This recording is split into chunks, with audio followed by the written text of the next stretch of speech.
يا سارة، يا سارة، افتحي الباب يا بنتي. حاضر يا ماما. أهلا يا خالو، عامل إيه؟ اتفضل.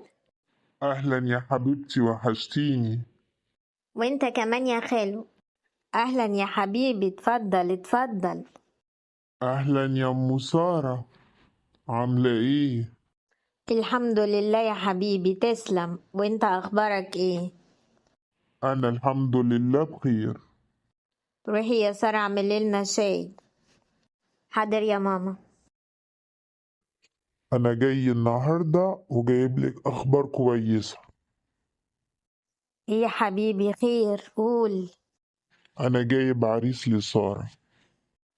بس سارة لسه في الجامعة، دي في تانية كلية. وماله يا حاجة، ما البنت مسيرها للجواز. والعريس اللي أنا جايبه دوت عريس ممتاز. وإيه هي ظروفه؟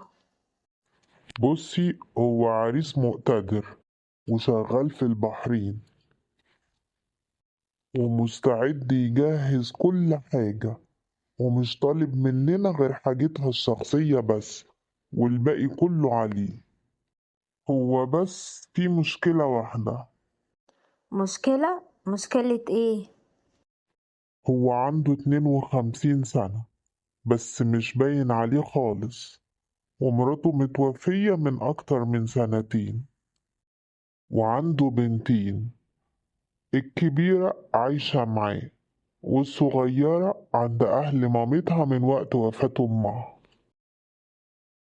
بس انت مش شايف ان سنه كبير؟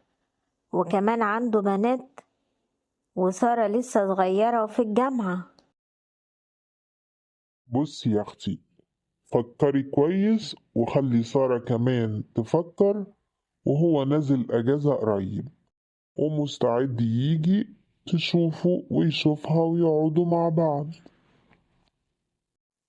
وانت عارفة، من بعد المرحوم أبو سارة ما مات، انتوا ظروفكوا على قدكوا.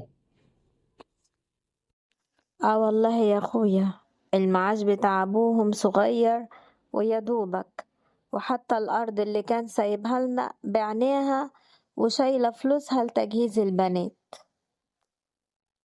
عموما أنا شايف إن العريس ده لقطة. فكري ورد عليا.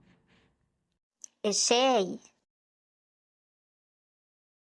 تسلم إيدك يا سارة، عقبال ما نشرب شربتك يا حبيبتي.